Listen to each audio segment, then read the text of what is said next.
Fala galera, mais uma vez eu, Alexandre Magalhães, na resenha com Magalhães, para falar dos times do futebol brasileiro e dos campeonatos que estão em curso. Brasileirão 2024, 16ª rodada, chegou ao final. Estamos chegando aí já na metade do Campeonato Brasileiro e agora mais do que especulado, agora já é um fato, nós já temos a realidade do que vai ser o Campeonato Brasileiro até o final, né? As coisas basicamente já se definiram. Poderíamos ter uma ou outra surpresa, mas não acredito que tenhamos nada muito diferente do cenário que temos nesse momento, tanto na parte de cima da tabela, quanto na parte de baixo. O campeonato está emocionante na parte de baixo da tabela, porque na parte de cima da tabela é algo que você já imaginaria. Flamengo ganhando e perdendo, mas na parte de cima da tabela. O Palmeiras ganhando e perdendo, mas na parte de cima da tabela. O Botafogo também, do que aconteceu ano passado, mas mantendo o mesmo time com algumas peças para fortalecer o time, ganhando e perdendo na parte de cima da tabela. Tu vê o São Paulo chegando, um Bahia, que é a novidade, uma novidade boa, chegando ali, mas na parte de cima da tabela, se você for colocar surpresa, você coloca surpresa o Bahia. Aí você tem o Atlético Paranaense lá brigando pelo G6, você tem o Fortaleza brigando pelo G6, ou seja, a parte de cima da tabela não tem assim, nada para tu chamar muita atenção. Como eu falei, apenas o Bahia é a novidade. Mas na parte de baixo da tabela não. Na parte da tabela a coisa está animada, ninguém imaginaria chegarmos quase ao final do primeiro turno com Fluminense, Corinthians, Grêmio na zona de rebaixamento. Ninguém imaginaria, ninguém acertou isso. Então a parte de baixo da tabela está mais emocionante. Acho eu, é só um ponto de vista analisando o que está acontecendo, que na parte de cima, sinceramente eu não vou ver muita mudança, acho que vai ficar mais ou menos pelo que está ali, né? Pelo que está ali, os 4 ali, 5, não vai sair muito disso não. De uma redenção do Internacional, do Atlético Mineiro, que tem times para chegar, o problema é que a distância já começa a ficar muito grande em relação ao líder, em relação ao G4 já começa a fazer uma distância, e aí é muito difícil você tirar, porque não basta só ganhar, os outros têm que perder, que não tem time invicto, que não tem time imbatível, ainda mais num campeonato que completamente desnivelado. E esse campeonato brasileiro, mais ainda, pelo fato da tragédia do Rio Grande do Sul e pelo fato do campeonato não ter parado na Copa América. Então, muita coisa de classificação que a gente tem, sinceramente, se o campeonato fosse nivelado, com certeza essa classificação estaria um pouco diferente. Mas, não. É o futebol brasileiro, é a CBF não dá valor ao critério técnico dos times, não dá valor aos times, o interesse é só dinheiro, e aí muitos presidentes também o interesse é só dinheiro, e aí a gente vive nesse nível baixo técnico do futebol brasileiro. E aí a gente pode estender mais coisas, mas não vale a pena falar nesse momento, porque senão vai ficar um vídeo muito longo. Cara, com Magalhães vem aqui rapidamente fazer um resumo do que aconteceu na rodada, polêmicas, e aí polêmicas acontecem, né? Em todas as rodadas, choros, reclamações, muita nutelice, muita babaquice, aí muito daquelas situações de se fazer de vítima, ou seja, nada de novo. Reclamação de árbitro, porque contra o meu time estão roubando, mas quando é a favor do meu time ele só está compensando. Essas babaquices que falam sempre, né? Outras situações que as pessoas veem vídeo e falam: torcedor não pode ter canal no YouTube. Bom, a grande maioria dos canais de YouTube são de torcedor. Então, minha filha, para de ver YouTube, que quase todos os canais que falam de futebol, o cara é torcedor. Na TV, aqueles comentaristas, todos eles têm um time. Muitos falam, outros não falam, mas todos têm um time. Não tem como o cara falar de futebol e não ter um time. Então, irmão, se você não quer que o torcedor fale de futebol, pare de ver, porque praticamente não existe. Todo mundo que fala de futebol é torcedor. Todo mundo que fala de futebol tem um pouco de bairrismo. O cara é completamente isento. Mentira. Então, cara, o futebol é esse parque de diversão de opiniões. Cada um com a sua, e a gente segue vivendo. Gostou da minha opinião? Legal. Não gostou? O problema é seu. Vai ter alguém que goste. Aqui nos meus vídeos mesmo, tem uma pessoa que me xinga o tempo inteiro, e a outra fala que adora os meus comentários. Então, eu dou valor àqueles que adoram os meus comentários, àqueles que me xingam, eu mando pra merda da minha maneira e segue o baile. Bom, beleza? Então vamos lá, cara, pra gente fazer o nosso resumo aqui da 16ª rodada do Brasileirão 2024. Oi, mandei fazer um óculos novo, só que eu vou ter que me adaptar porque é multifocal. Já me falaram que eu vou ter um monte de problema para me adaptar. Vamos ver. Vou tentar porque eu preciso. A vista aqui já está ficando cansada, que é uma barbaridade. Então vamos lá, cara. Deixa eu logo pedir, antes de botar o óculos de vez, deixa eu logo pedir a você, meu amigo torcedor brasileiro que acompanha o canal Resenha com Maglândia, eu peço que você curta, compartilhe, inscreva-se no canal, dê o seu like, ative a notificação, coloque nos comentários, entre no nosso WhatsApp, que está aqui embaixo na descrição do canal. Você vai lá, do seu nome, o time que você torce, que eu coloco você no grupo do seu time, só para lembrar, para falar de futebol, não é para falar de política e nem de religião. E se você quiser ajudar o canal a crescer, você pode ajudar através do Pix, que é o número do nosso WhatsApp, você pode ajudar através do Superchat, quando estiver no live, e você pode ajudar através do clube de membro do canal Resenha com Maglândia, aqui embaixo de azul. E agora você pode ajudar através do Valeu, que é esse coração de cifrão que está do lado do compartilhar. Mais uma coisa, não deixe de se inscrever no canal, porque mais da metade da galera que acompanha o canal não é inscrito. Então dê essa moral pro canal, inscreva-se no canal. Então vamos lá, galera, vamos aqui logo falar sobre os jogos. Bom, lembrando, a 16ª rodada tivemos 8 jogos, tá? 8 jogos, porque Internacional e Juventude se enfrentaram, né, pela primeira partida da Copa do Brasil da terceira fase. Então, quem eles iam enfrentar não puderam jogar, que foi o Cuiabá que não jogou, e agora eu não me lembro o outro time qual foi, tá? Mas 2 jogos a menos. Então vamos lá. Lembrando que a próxima rodada também não teremos os 10 jogos, porque o Internacional também não vai jogar e o Juventude também não vai jogar. Então teremos, eu acho, 8 rodadas também na 17ª rodada. Então vamos lá. Tivemos o Atlético Mineiro vencendo o São Paulo por 2-1. O São Paulo numa crescente e o Atlético Mineiro com problema, o técnico saiu. Será que não estavam jogando para derrubar o técnico? É só o técnico sair e o Atlético Mineiro ganha? Pô, irmão, essa prática dos jogadores é mais velha do que o descobrimento do Brasil.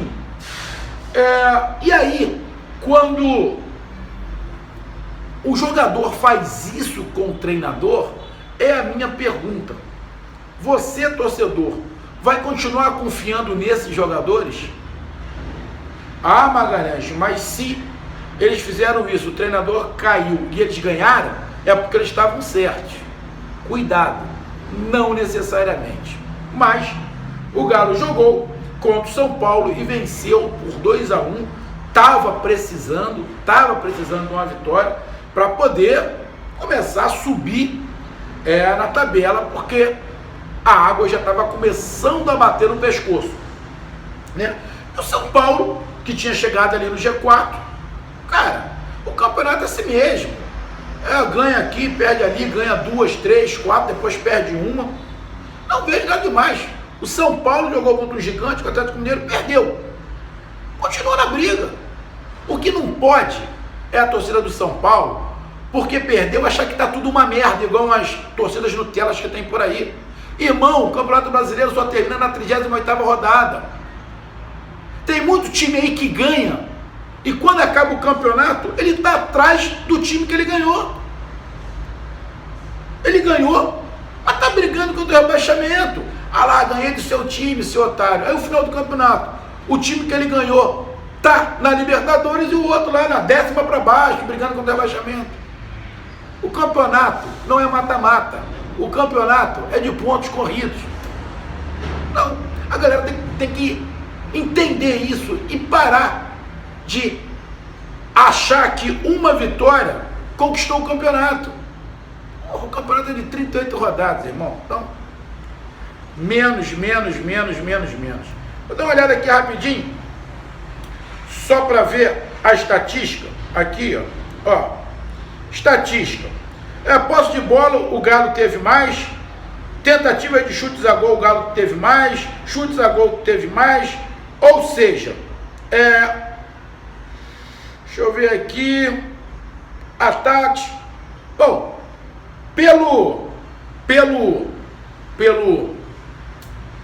pela análise estatística aqui, o Galo, na estatística, o Galo foi melhor. Voltando aqui, vamos lá. Vitória e Botafogo. Vamos lá falar de Vitória e Botafogo. Vitória é um time bem competitivo, mas o Botafogo está no patamar acima. O campeonato do Botafogo é pelo título e do Vitória é para permanecer. Então, o Botafogo ter vencido o Vitória fora de casa, na minha opinião, normal.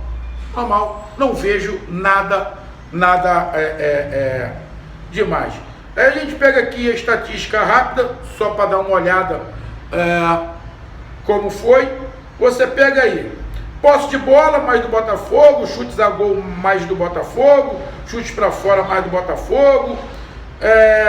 O goleiro do Botafogo fez até uma defesa a mais do que o Vitória, ou seja, o Botafogo atacou mais do que o Vitória. Também um placar, para mim, normal. Criciúma 1, Fluminense 1. Cara, a situação do Fluminense é desesperadora. Já muita gente já não acredita mais que o Fluminense vai conseguir se safar. E cada rodada que passa que o Fluminense não ganha, o Fluminense agora quando empata, ele não está ganhando um ponto, ele está perdendo 2. Na última rodada empatou, ou seja, perdeu 2. Agora empatou de novo, perdeu mais 2. O Fluminense não tem como mais negociar, só tem que ganhar. E cada rodada está faltando um a menos. Ainda tem muitos pontos para disputar? Tem, irmão. Mas o Fluminense não ganha. O Fluminense vai começar a ganhar para ontem. E mais uma rodada. Contra um adversário direto. E não vence. Então, é desesperador a situação do Fluminense. Aí vamos lá. O Fluminense teve mais posse de bolas, teve mais chutes a gol, mais tentativas. Teve mais escanteios, acertou mais passes, teve mais ataques. O Fluminense me parece que nesse jogo foi mais incisivo no ataque, mas também só fez o gol no final. Só fez o gol no final da partida, estava perdendo para o Criciúma. Cara, a situação do Mano Menezes é desesperadora. E aí, por mais que ainda estamos perdendo, estamos terminando o primeiro turno, mas irmão, situação do Fluminense, cada vez que passa, está ficando desesperadora. Aí, se eu não estiver enganado, o Fluminense tem 8 pontos em 16 vitórias, em 16 rodadas. Porra, cara. Se o Fluminense continuar assim, esquece. Antes da metade do segundo turno já caiu. Acho que vai ganhar alguns jogos, mas porra, não dá. O Fluminense está complicado. E pro Criciúma, que estava ganhando até o final, deve ter ficado um gosto amargo pro Criciúma. Flamengo 1, Fortaleza 2. Tem um vídeo aqui no canal. Foi um jogo onde mais uma vez o Flamengo jogou desfalcado. Aí teve torcedor do Fortaleza que falou: mas o Fortaleza também jogou desfalcado diversas vezes. Sim, normal, todo mundo joga desfalcado. O Fortaleza tem já na sua origem aquele rodízio de jogadores, né? Então está mal acostumado. Isso é mérito do time do Fortaleza. O Fortaleza fez uma boa partida. não foi nenhum massacre, até porque o Fortaleza chutou muito pouco a gol. A gente pega aqui, se você pegar a estatística, o Flamengo teve quase 70% de posse de bola, chutou 19 vezes, 7 em direção ao gol, 9 para fora. O Fortaleza só chutou 2 vezes em direção ao gol. Um gol foi de impedimento e tomou um gol de pênalti, de impedimento. Um gol foi contra, o Fortaleza fez, então não foi chute. Teve lá o gol do Fortaleza no segundo tempo. Tem a polêmica do pênalti. Cada um fala uma coisa, cada um tem uma opinião. Agora um detalhe, aqui no meu canal, muitos torcedores do Fortaleza entrando, falando, uns gostando do que eu falei, outros não gostando. Agora uma coisa em comum, nenhum torcedor do Fortaleza que eu dei uma olhada aqui nos comentários, falou sobre o gol contra que fez o Fortaleza ficar 1-0. Houve um toque nas costas do jogador do Flamengo. O jogador do Fortaleza bota a mão nas costas do jogador do Flamengo. Mas eu não vi ninguém, nem torcedor do Fortaleza falar. Nem para... Só estavam questionando o pênalti, falando que o pênalti foi roubado, porque a Flamídia, coisa e tal. Mas ninguém falou, nenhum falou sobre o gol que o jogador do Fortaleza empurra. Eu dei o meu ponto de vista. Eu achei que a juíza marcou certo, o VAR marcou certo, porque teve um toque também, aí entendi eu, um toque por trás do jogador do Flamengo no jogador do Fortaleza. E talvez por isso ele empurrou o jogador do Flamengo. Mas eu não vi ninguém do Fortaleza falar. Sabe por quê? Porque o jogador do Fortaleza acha que aquilo ali foi certo e contra ele foi errado. Se fosse invertido, se o pênalti fosse a favor do Fortaleza e o gol contra a favor do Flamengo, obviamente o torcedor do Fortaleza estava falando que aquele gol contra foi ilegal, porque o jogador do Fortaleza foi empurrado. E assim, se cada um só puxa para o seu lado, só quer ver o que fizeram contra o seu time. Agora o que fizeram a favor do seu time não fala. E aí quer me xingar. Fala aí você, torcedor, não houve empurrão não houve um toque nas costas. Se fosse contra o seu time, se fosse o jogador do Flamengo que empurrasse o jogador do Fortaleza, ele subisse para cabecear e metesse o gol contra, o que você ia falar? Não vai falar nada, porque você sabe que você ia reclamar. Irmão, para de chororô, para de inutelice. Eu achei no lance ali, na minha opinião, e falei no vídeo, na minha opinião, o árbitro acertou. Palmeiras 3, Atlético Goianiense 1, placar normal, Palmeiras disputando o título, o Atlético Goianiense disputando para não cair. É igual o Flamengo e Fortaleza. O Fortaleza ganhou, grande vitória do Fortaleza, mas quem é que está brigando pelo título? O Flamengo. Qual é o campeonato do Fortaleza? É pelo título? Não. É pelo G6. Um dia o Fortaleza vai disputar o título? Vai. Eu tenho certeza e tenho fé e torço para isso. Mas nesse momento, a vitória do Fortaleza é para deixar o Fortaleza mais perto do G6. E a derrota do Flamengo faz o Flamengo perder liderança. Mas falta 22 rodadas. O Flamengo vai ficar com o time completo agora. Então, irmão, tem que se atentar a isso. O campeonato não é mata-mata, é pontos corridos e só termina na 38ª rodada. E aí tem alguns torcedores do Flamengo dando ataque de pelanca. Renato Maurício Prada, que é um boçal. Quando perde, a culpa é o Tite. Quando ganha, fica quieto. É igual os outros aí que dão ataque de pelanca, Paparazzo, o dando outros. O Tite é um bosta, fora Tite. Arrego. Quando tava ganhando com 8 ausências, o Tite é um gênio. É porque perdeu, agora um merda. Merda quem fala, né, irmão? Arrego, pelo amor de Deus. Então, Palmeiras e Atlético Goianiense, placar normal, vitória do Palmeiras, normal. Atlético Paranaense 1, Bahia 3, grande resultado do Bahia, mostra a força do Bahia, mostra que hoje o Bahia está melhor que o Atlético Paranaense, mostra que o Bahia está brigando pelo título. O Atlético Paranaense hoje está brigando pelo título? Não vejo o Atlético Paranaense com time para brigar pelo título hoje. mas o Bahia está com o time. Então, esta vitória do Bahia, sim, é para brigar pelo título.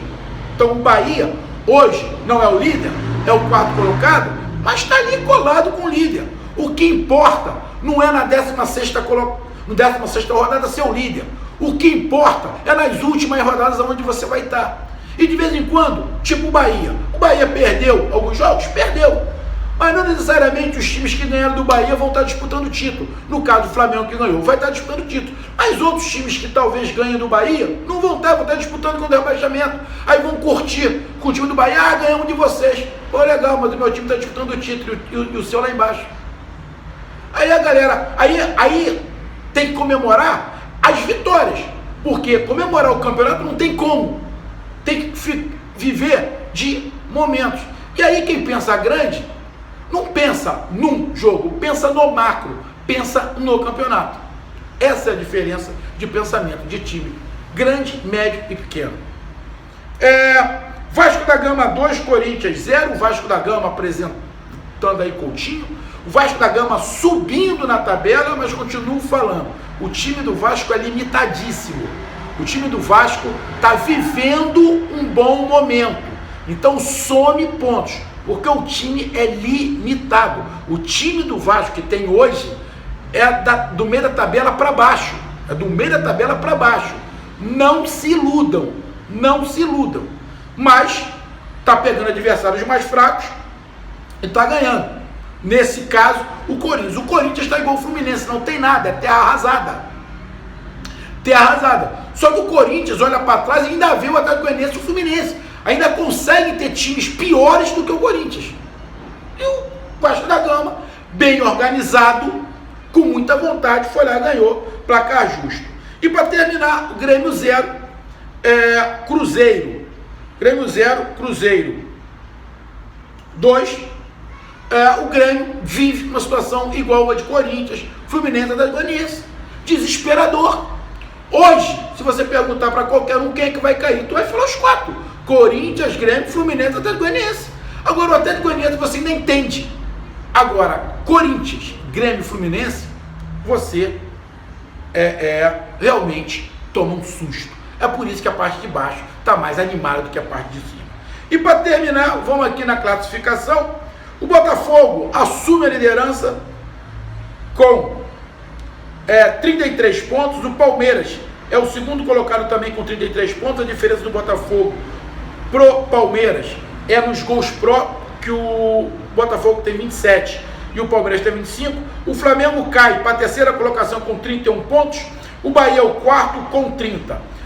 O quinto colocado é o São Paulo, apesar da derrota, com 27. E o sexto colocado é o Cruzeiro com 26. O Fortaleza sobe para a sétima colocação também com 26. O oitavo Atlético Paranaense com 25. O nono é o Red Bull com 22. E o décimo é o Atlético Mineiro com 21 pontos. Virando a página da tabela, na 11ª colocação o Vasco com 20 pontos, já é o 11º. O 12º é o Internacional com 19. O Internacional tem muitos jogos a menos, 3, vai ficar com 4 jogos a menos. O Juventude é o 13º, também com 19. Internacional e Juventude não jogaram na rodada. Criciúma, eu acho que o Red Bull que também não jogou, se não estiver enganado. Eu acho que foi o Red Bull que também não jogou nessa rodada.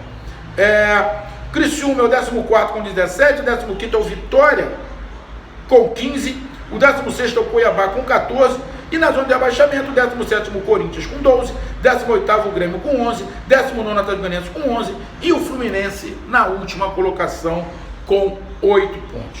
O Fluminense agora está a 6 pontos nesse momento, 6 pontos para sair da zona de abaixamento. E um detalhe, o Cuiabá tem um jogo a menos. Então a situação do Fluminense é desesperadora. E aí, o destaque para mim da rodada, a vitória do Bahia perante o Atlético Paranaense fora de casa e a vitória do Fortaleza fora de casa em cima do Flamengo.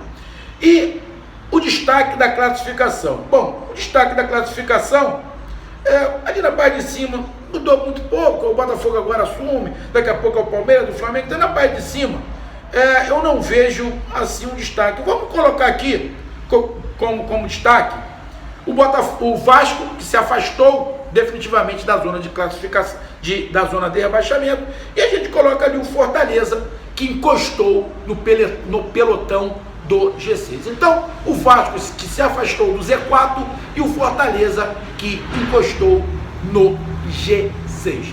Então, tá aí o meu resumo. Um grande abraço, até mais, valeu, tamo junto, fui!